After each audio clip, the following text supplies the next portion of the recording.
Hey there, friend. Life is too short to be beaten down by crazy curveballs, stress, and drama. Want to distress, choose joy, and get healthy? If this sounds like fun, you are in the right place. Let's get inspired by experts in happiness, health, and wellness to create the epic lives we all crave and deserve. It's time to lighten up, ladies. Let's dive right in.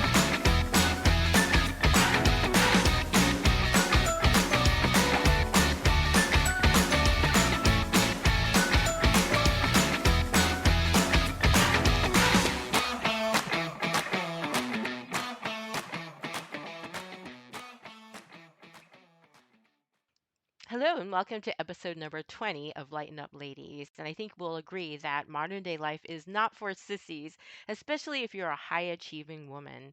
And so, wondering if this sounds like you wake up in the morning super exhausted. In order to start your day, you need maybe at least one cup of coffee, maybe more.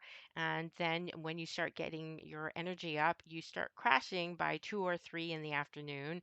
And then, when you get home from work, you have so much on your mind, trying to calm yourself down, throw some food together, and then you get that maybe one glass of wine, maybe two glasses of wine to settle your nerves and start calming yourself down.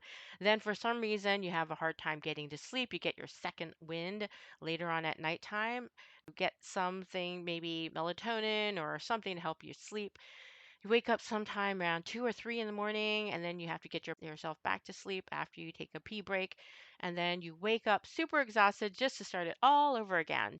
And then maybe you're doing different things that used to always help you get back into balance. You're exercising, you're meditating, maybe you even have a gratitude journal. You're eating all the right foods, and yet you just can't seem to recover. Does that sound like you?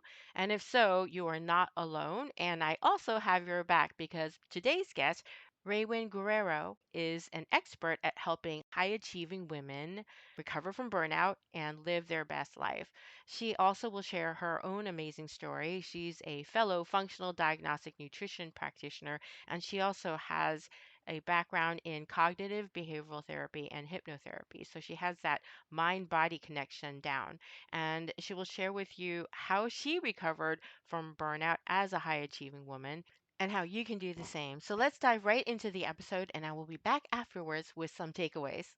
Hi, Ray. So good to see you today. Thank you for being on the show. Thanks, Dory. Such a pleasure to be here. Yeah, I love your story. I love your heart, and I love that you serve women and how you serve women. So I was wondering if you could share how you got into the work that you do.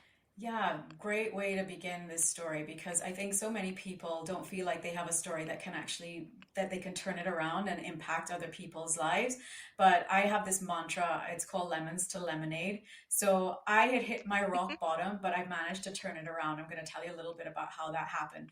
And there are a series of moments across my life, beginning with, I think, my father being in a coma when I was 3, then my grandfather having Wow. generalized anxiety disorder and being on medication, and the psychopharmaceuticals actually hurting his brain, and then me developing my own anxiety and IBS in my 30s, and having, like, my marriage crashed and burned, like my first marriage when I was in my 20s, and a whole host of things that led me to the moment of I thought I was doing my dream job. I was a corporate well-being manager in central London at a global bank, and I just couldn't get myself out the door one morning, and that was becoming more and more frequent. And by the time I'd gotten to this point where the roommate I was living with had taken a photo of me and said, "You need to remember what you look like right now because something has got to shift." Because I looked so drained, so gaunt, so depleted. All my zest for life was gone. Mm. I had no more energy. It was taking me 2 hours to peel myself off of bed.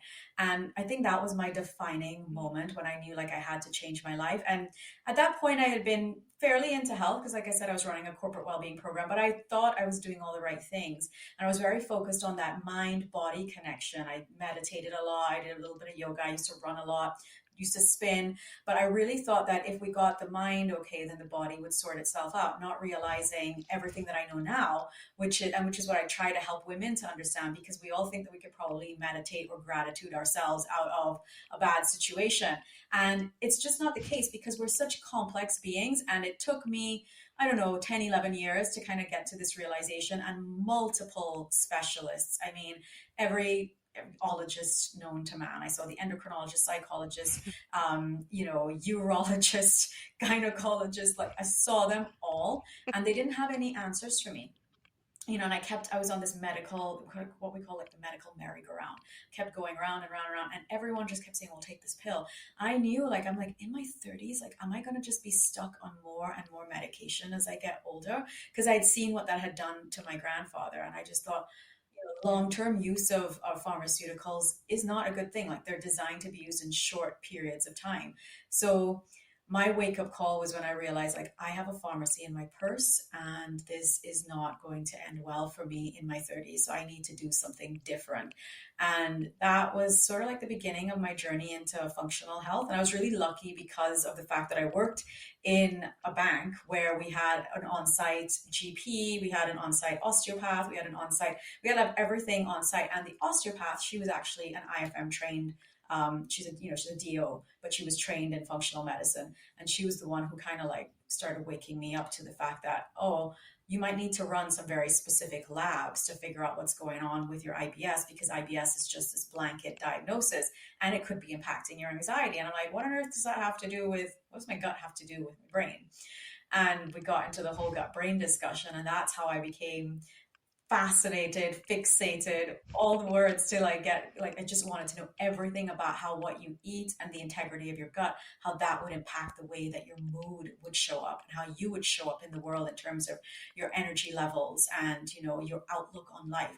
And of course, it's science. We worked on my biochemistry by modulating those factors once we got the results from the labs. And hey presto, like I ended up no more anxiety, no more panic attacks, no more IBS. And, all in the space of like within the first month, I was feeling like a completely Wow. different person. Yeah, completely. The first 2 weeks, I'll be honest, were rough. And I always let people know, I'm like, when you're going through a healing protocol, sometimes it really has to get worse before it gets better.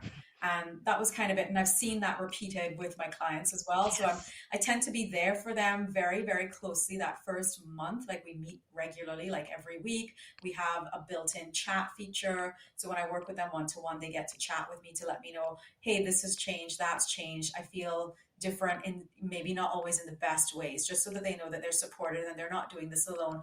Because I have to be honest, when I have seen my medical professionals, there was no follow up or aftercare that was built in. And I even Yeah. recently had like a small procedure on my thyroid. And the doctor I mean, he basically made an incision on my neck and sent me off, didn't give me any follow up instructions. I'm bleeding and I'm kind of like, and the next day I'm still bleeding. And I'm Oh, like, what do I do? Like, I haven't been told what to do. I have no phone number. I've got nothing to reach. And it was a weekend. So you can't reach out my to goodness. anyone. And it's the thing that really kind of pisses me off the most about like modern medicine, the fact that they're just like, oh, well, our job is done. So off you go. We've done the thing that we're supposed to do. Take your meds, off you go, goodbye.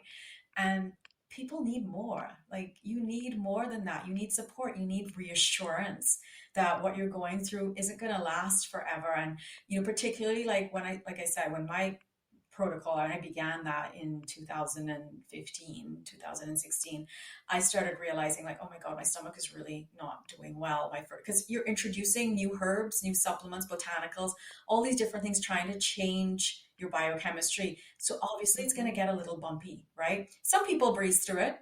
I have some people who said, nope, nothing happened. And then other people like, oh my God, I need to lie down for like 4 days. I'm really tired.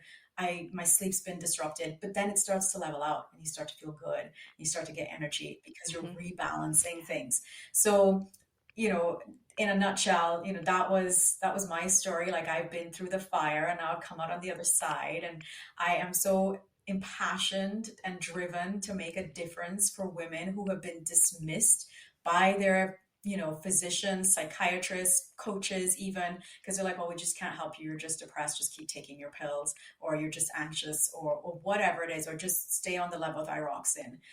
Because I get a lot of that. And a lot of people don't realize that anxiety and your thyroid are very intricately linked. So, so I like to help them connect those dots in the gut, the brain, the skin, the hormones. That the gut's like the seat of all of that. So we kind of always start there and make sure that we get everything working really beautifully, because ultimately it's about getting all the systems of your body to speak in harmony, right? And to like Hmm. to connect with each other, because the traditional medical model, I think, which is what's different about functional health, is that it looks at this very reductionist view. It has this way of looking at the body as like, well, okay, you don't feel well. And if we take a car analogy, the car's not working, so let's just fix the tires. But what if it's not the tires? What if it's something under the Right. hood? What if it's the carburetor? What if it's the exhaust? So the functional approach is like, well, let's look at the whole person and let's see what's going on. And we're not looking at the paper. We're not just looking at the labs, because very often we would go to our doctors, and I'm not alone in this. I've seen people who go to their doctors and say, oh, your lab works normal. You're fine. Like, off you go. But they're like, I Hmm. feel terrible. Like, I can't sleep, or I'm sleeping all the hours and I'm still waking up exhausted. Or, their hormones are tanking and they've got just no energy, or whatever, their gut's in trouble, and their labs are saying, well, you're fine. So the difference between functional medicine and this sort of traditional model is that we don't look at just the paper. We don't treat the paper. We look at the individual, and it's called terrain theory. You want to modulate the terrain, right? And make sure that that's Right. optimal, because if you think about it, if you've got a rose and you put a rose in the desert, what's going to happen to the rose? The rose is never going to bloom, right? Because it's not getting the right Hmm. nutrients, it's not getting what it needs, the water, etc. But if you put it in the right environment, let's say in a beautiful greenhouse where it's getting fertilizer, nutrients, sun, water, all the things, you're talking to it, it will start to bloom. And humans, we're organisms exactly like that. We have to be in the right environment in order to bloom or to thrive or to flourish. So I like being able to help people modulate the environment so that it facilitates their thriving. That's so impressive. We're one question in and we already have a drop the mic moment. I love that analogy about the rose. It makes so much sense. And I think that what you shared about your journey with so much stress and burnout, and then working from a psychological perspective, practice gratitude, meditation, practicing yoga, exercising, doing all the things, and then still feeling like you weren't making a lot of headway, then having physical issues with gut health and horrible fatigue, not being able to get up in the morning. And it's so great that you had a roommate who was able to kind of put a mirror to your face and say, look, something needs to change. And that you went to the doctor and your doctor told you your labs were normal, gave you some medications, and you were saying that you felt like you had a pharmacy in your purse. And so it's great that you were able to connect the dots, and already with a background that you had with psychology and the people that you were working with in your wellness center that was in the office you were working with, to get that understanding that you needed to test your biochemistry with functional labs, and also what you say about the difference between the medical model care versus the functional model of care helps people connect the dots to what can really help them. But you've also said that this is something that you shouldn't DIY for yourself, and you had alluded to why partially with the whole idea that sometimes when you're on your healing journey, you feel like you're moving backwards when really you're just going through a healing response. And so, can you speak a little bit more to that? Why it's not a good idea to DIY your health and wellness? That. Yeah, completely. When I was trying to do it on my own, I was a vegetarian. I was living on low-fat yogurt and skinny blueberry muffins because I thought that was the right way to live. And I'm living on coffee as well for energy.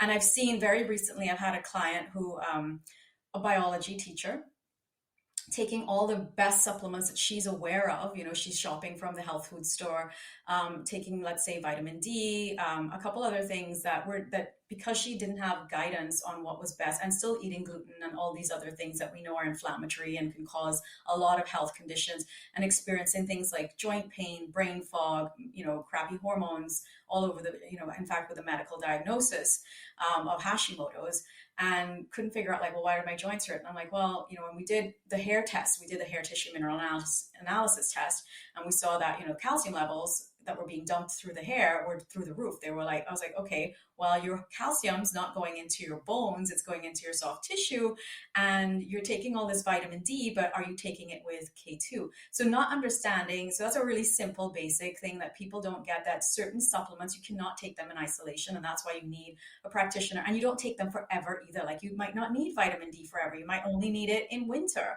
And, like, oh, I'm just going to get on this protocol and do it. I'm going to do it myself. And I've had that recently. A lady got on a call with me, a virtual coffee. That's That's what I, when I set up to meet people to find out if they're a good fit for what I do. And she thought, well, you're not just going to run labs and give me supplements and tell me to go figure it out on my own. I'm like, no, that's not how I work. I said, because you're going to need guidance across 90 days because you have to change your life. And she was going through a lot of things like divorce, etc., like a lot of stuff. And she just thought it was going to be labs, supplements. I'm like, no, your life has put you into this place. You have to change everything.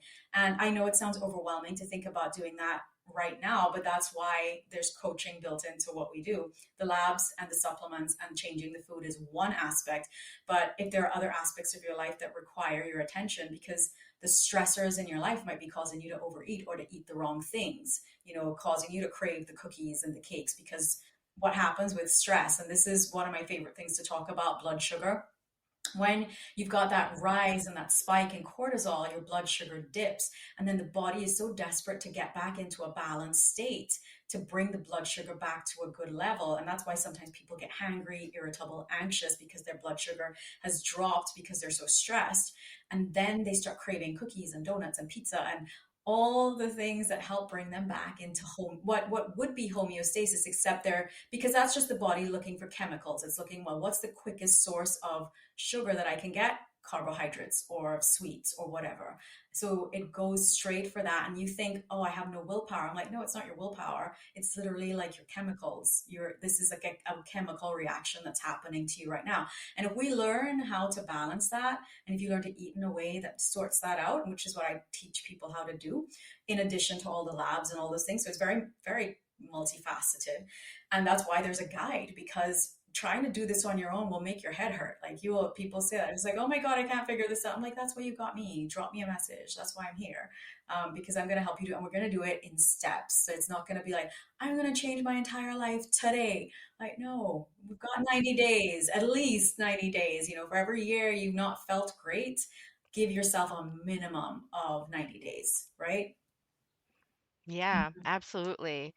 Yeah, that makes a lot of sense. And you're right. People wouldn't think about blood sugar. I mean, they would think about, one aspect of it. And isn't that the thing, right? People are trying their best and they get information and they run deep into it. And they might be running in the wrong direction, or it might work for this other person, but not for you, and not always. That's such a good point. It changes. And so having somebody who understands that, and we like to say test, don't guess, then you're understanding that it's being customized. Exactly. And so yeah, and you said stress. So, it's true that many of us women are really stressed right now, and that leads to burnout. And so I know that that's one of the core things that you work with, people who are high achievers, women who, they've always been able to do the things, and all of a sudden something happens, something shifts, and, the things that they used to do stop working. And so, can you define what that is? Why is that happening? Well, I think one, we've got, and this is a really great question, because our lives have evolved to a place where we are bombarded by notifications and demands, and we have there's no definitive line any longer between work and home. Whereas, let's say our parents' generation, they'd go to work from 8 to 4 or 7 to 3 or 9 to 5, and then they'd leave and they'd come home, and then work would be left behind because there was no cell phone.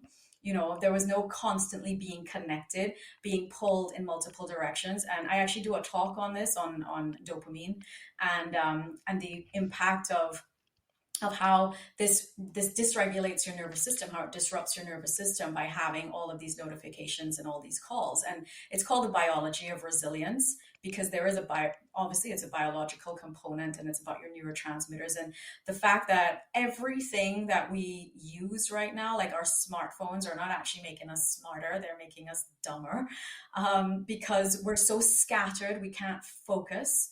It's very, very difficult for us to focus. So why are we burning out? Because we're constantly being pulled in multiple directions, and we don't have the ability to sit still, to focus, to concentrate. When we get into a state of flow, and there's a whole school of thought behind this called the science of positive psychology. When you get into a state of flow, that's when your energy elevates. But when you are constantly distracted and you're constantly being pulled in multiple directions, you become more anxious, more irritable, more moody. again, you start eating all the wrong things, you don't sleep well. There's so much that goes on behind the scenes, like of just being attached to that device, and which is why it's so important for us to like disconnect, to have digital detoxes, dopamine detoxes, weekend detoxes, go off into the forest bathe, ground, keep your phone in a separate room when you're going to sleep. Don't be picking it up in the middle of the night to check it, because there is a real addiction that's causing us to be extremely burnt out because the pace of life has changed. We're no longer having those breaks built in where we have that line, like I said, between work and even social media. It's designed to keep you on the phone all the time. So even you're wasting hours scrolling, scrolling, scrolling. We're not breathing properly. We're not moving enough. So why are we burnt out? Multiple reasons. There are a number of behavioral components, societal, environmental. What else? I mean, even the times that we're living in with all the stuff going on in the world. That's the global climate has evolved to a place where things are very stressful, things are expensive, people are worried. So there's a huge amount of burnout. I have a nurse or an ex-nurse, she had to quit her job because she was really unwell and she was young, like she was not old. And medical professionals are burning out a lot as well, right? Because they're dealing with so much. So why are we burnt out?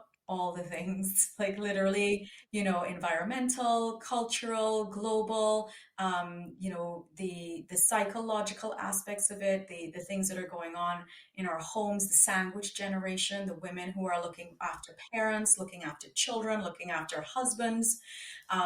There's a lot. There's a lot on women's plates, and I like being able to help women, especially because one, I saw how my mother, she juggled five children, a full-time job, two older parents, a husband who was sick at one point. She was very young when he was sick and in a coma, and she had three babies. So it's I feel it for them because they have the responsibility of cooking, caring, all the things. I'm not saying obviously that everybody's as traditional as my mom, because my sister's husband does all the cooking. She doesn't cook at all. But I think in general, women are the ones who are responsible for feeding people. So if you start feeding a family, and she starts nourishing herself in the right way, everything around her becomes better. Her children become better. The ADD, and I have a story about that. I have a client who was seeing me because she would bloat after every single meal and she couldn't lose weight and all this great stuff. And she was starting off her day with a coffee and a baguette. This is in England. She's starting off her a coffee and a baguette every morning, and then was like, oh my God, I'm in pain, da da da. And then within 1 week of us getting her off of gluten, she lost 7 pounds. Her stomach flattened. Right, her stomach flattened, and she said within the first month, so that was 1 week she lost the weight. Within the first month, she said her daughter, who was like 10 years old, who was always very sad and very moody and very irritable and cranky and couldn't focus. She said her daughter completely changed because she obviously was cooking for the whole family and they were not eating bread anymore, not making sandwiches, and she was giving them vegetables and lean meats and grass fed meat and all that stuff. She was buying organic, and she said her daughter completely changed. And she said, I'm pleased about myself, but I'm thrilled to see what's happened to my child because now she's happy. So that for me, like I get chills talking about. I literally just got chills talking about because that's why I do what I do. Because I'm like, that's what's so powerful about working with women.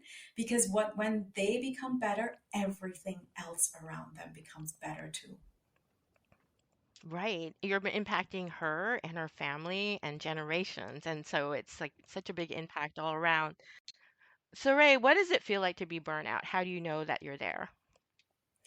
Great question, because a lot of people don't even know that they actually are because they think, oh my God, I'm so wired. I have so much energy. Like I'm fine. And I guess I was that person too. I thought I was fine. I was going to the gym, like I'd go for a run first thing in the morning, and then I'd go for a spin class in the afternoon for 2 hours, before dinner or whatever. And then wonder why I can't get to sleep because my cortisol has been completely disrupted.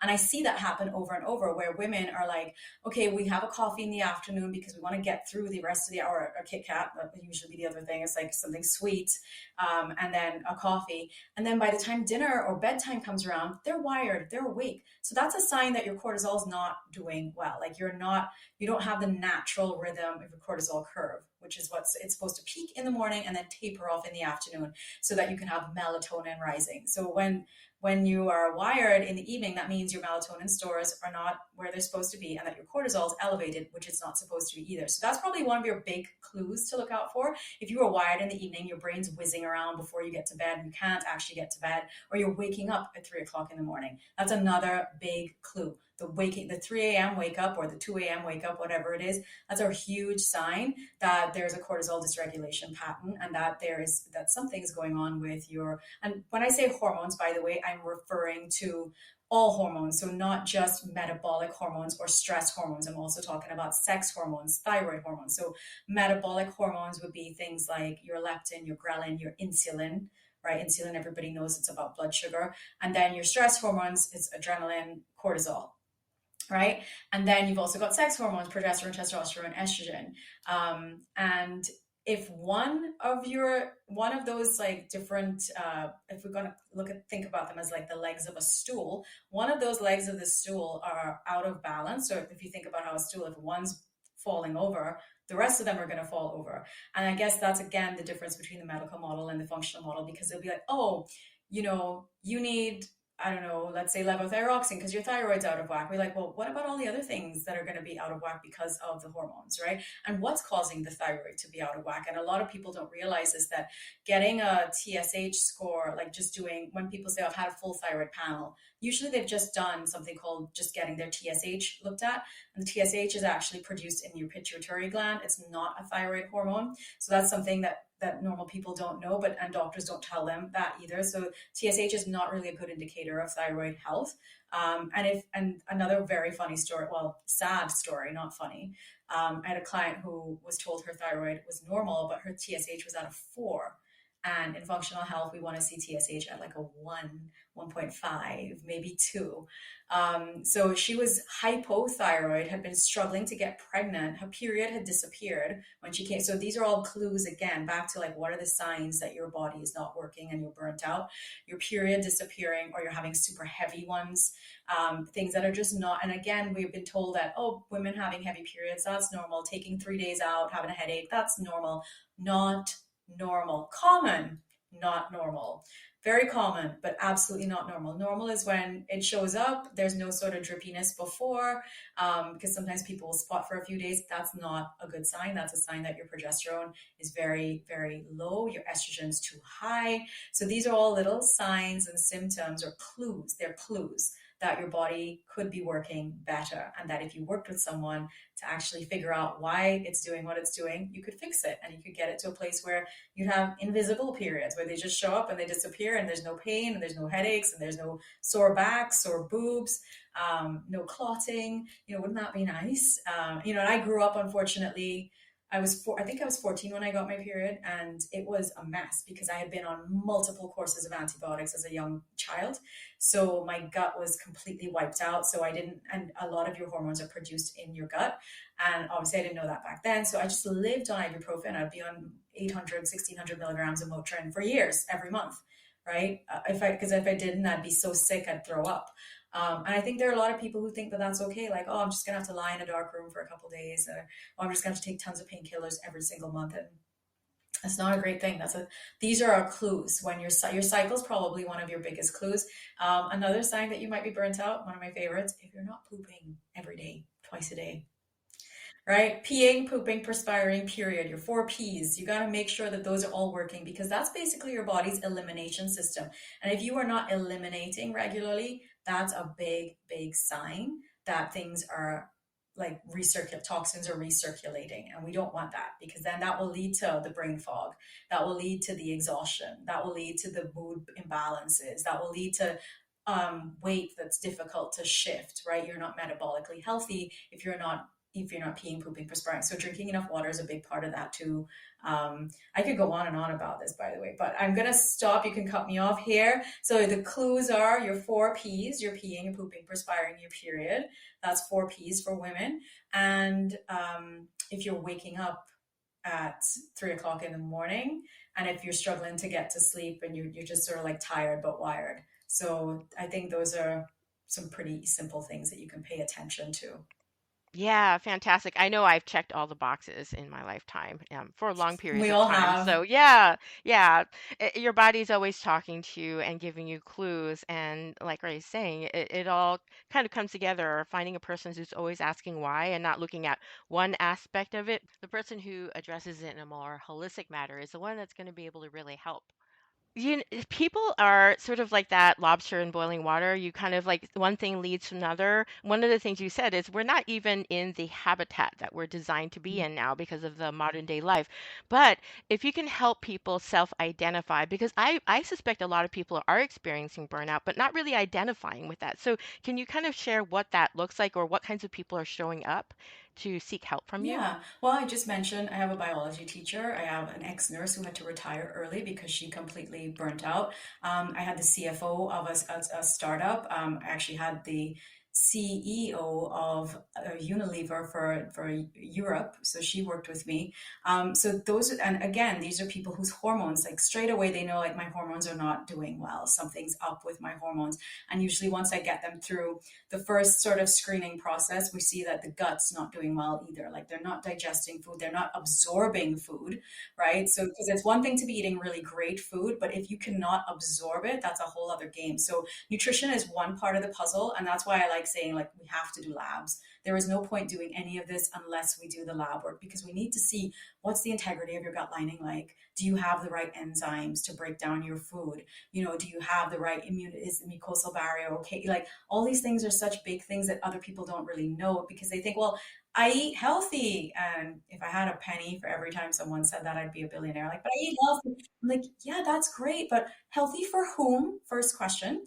And then, like, are you digesting and absorbing any of this healthy, wonderful food that you're eating? So, and are you, is it right for you? That's really the thing, and that's why we love to do the food sensitivity test as well. So I never run labs in isolation. I used to do that before because, like I said, I started off trained with the IFM sort of way of doing things, and I work with a functional medicine doctor who's trained by IFM.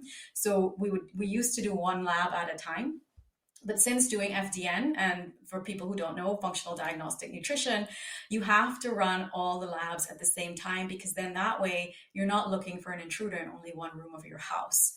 Because there's no point in just doing like, well, I've got one piece of the picture. You're like, well, that doesn't really help if you don't know all the other things that are impacting it. So some tests are better at picking up certain things than other tests as well. So that's why it's really nice to have all of the pictures so that you can clinically correlate what's going on with your clients. So um, I love running all my labs because they give me really, really clear, detailed information and insight. And they give my clients amazing insight into why they've been feeling the way they've been feeling, an insight that they've never had before because blood work isn't the same thing as the functional lab work. So, and people often wonder, like, well, can this be covered on insurance? Why is it not? I'm like, your doctor doesn't even know these things exist, unfortunately, you know?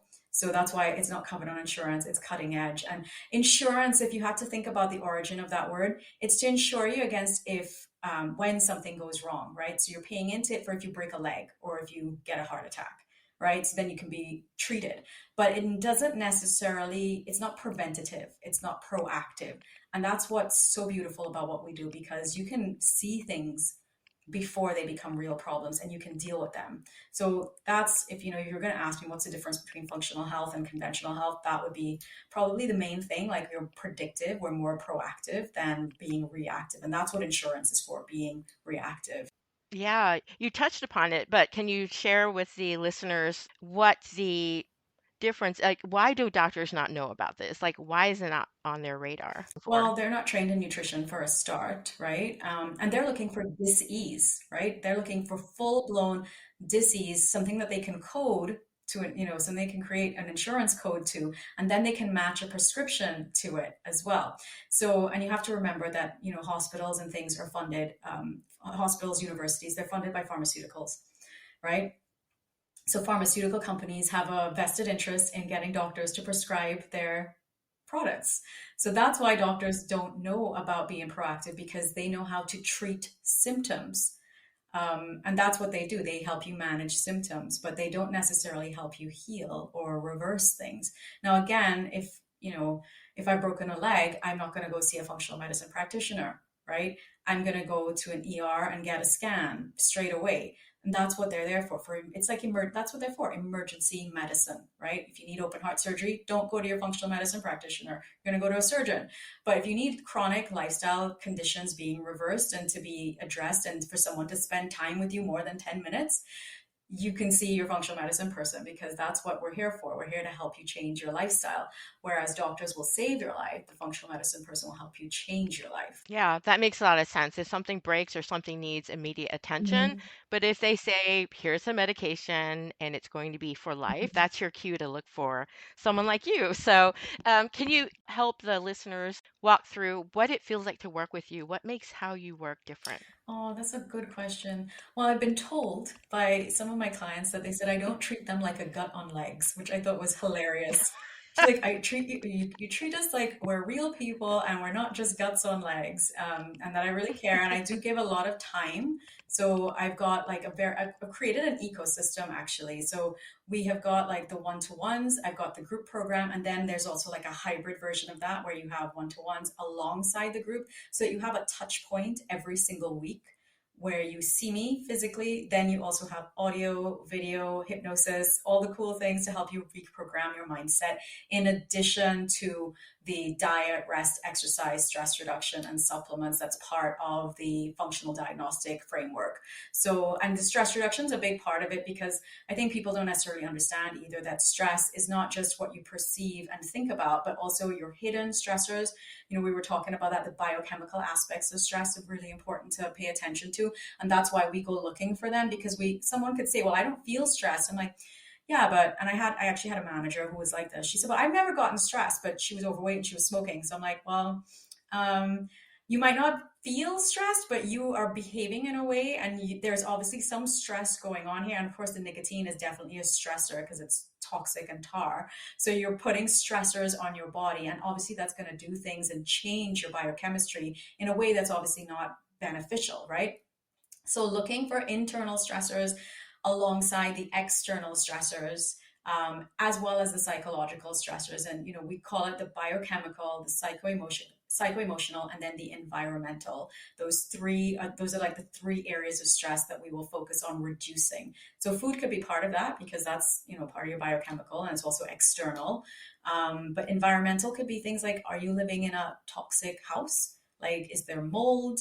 And so many people present with mold illness and don't realize, and they've been told like, oh, you've Yeah. just got SIBO, or you've just got this, or it's just headaches, or or it's just anxiety. I'm like, well, what's causing the anxiety? What's causing the headaches? And then you start digging and you realize, wait, it's these things, and then you can reverse the anxiety or the headaches, and you don't have to be stuck on meds. So that's why I love what I do, because it's literally detective work. You're like, well, you might have anxiety, and that the person next to you might have anxiety, but it could be for two totally different reasons, which is why the treatment protocol has got to differ. Like, you can't just blanket treat everybody for anxiety with benzos or with talking therapy. What if it's the fact that they're living in a home that is one, maybe it's a toxic place, like they've got a lot of stress at home, or two, they're breathing in air that's pretty toxic as well and disrupting their neurochemicals and biochemistry. So there's tons of reason. The drivers behind any condition, which is what we say, the who is presenting is the most important thing, because it depends.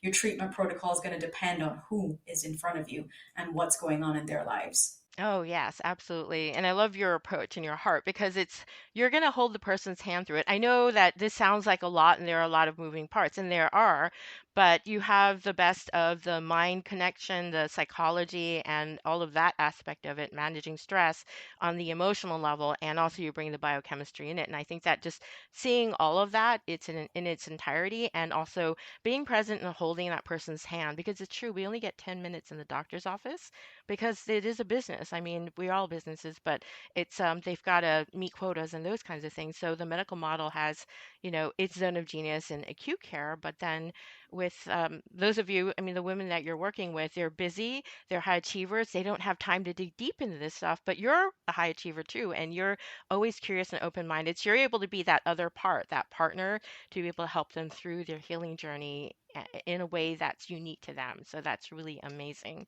And know that now a lot of people want to find out how to connect with you to find out more. So how can people reach you, Ray?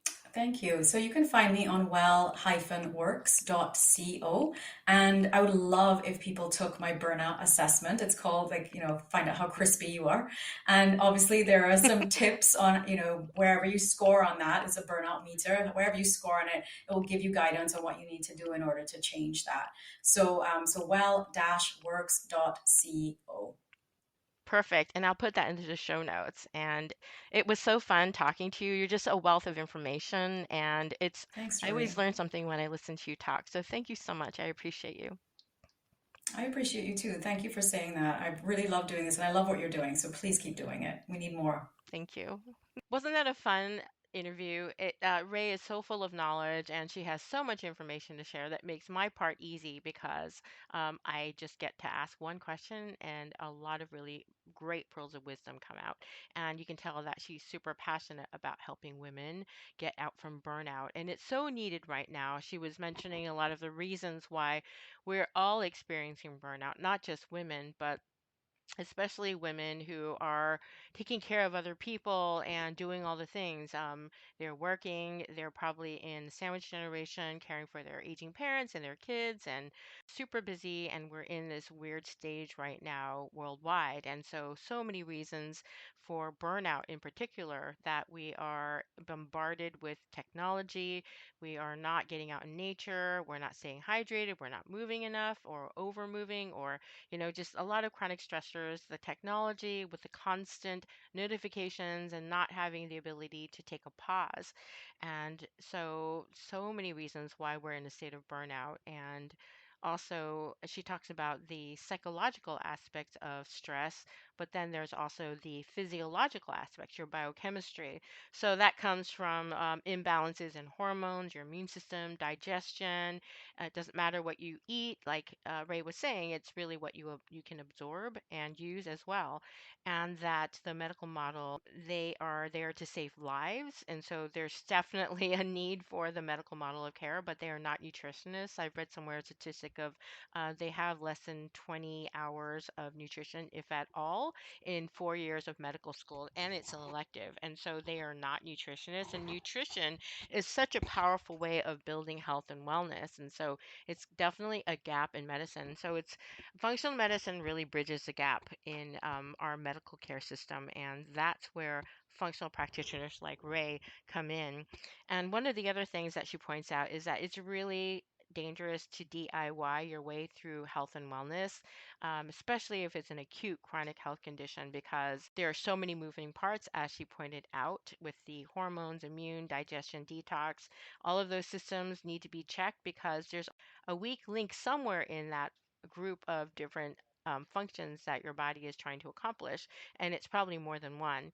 And as she said in her own healing journey, one of the game changers was she was doing all the things in terms of managing her emotional well being, but it wasn't until she fixed her biochemistry through looking at functional labs that she was really able to make a difference. And so I know one of the things that she likes to say is that when you fix your biochemistry, the brain follows. And so it definitely, there is something about the gut brain axis that we're finding that when your gut is not healthy, then it does cause anxiety and a bunch of emotional issues. And so it definitely does work in your favor when you help your gut heal, your hormones, and all the rest of it, blood sugar balancing. I love what she says about the P's, the 4 P's of burnout. There are a lot of different things that she listed, but then in terms of detoxification, poop, period, perspiring, and peeing. If those things are not regular, then something to look at and definitely to address. And I love that she says that you can't meditate and gratitude your way to health and wellness. And so it's really a comprehensive approach to addressing that as well as your biochemistry. I also love that she says another reason why it's not optimal to DIY your health and wellness because you want to be able to get that accountability, somebody who understands how the healing journey works. It's not a straight line, it's an up and down. Sometimes it's, 3 steps forward, 2 steps back. And so you want to make sure that you have somebody there to guide you and help you be able to stay the course and know that you're doing the right thing. And also always use the lab work to test, not guess, and make sure that you're actually seeing progress.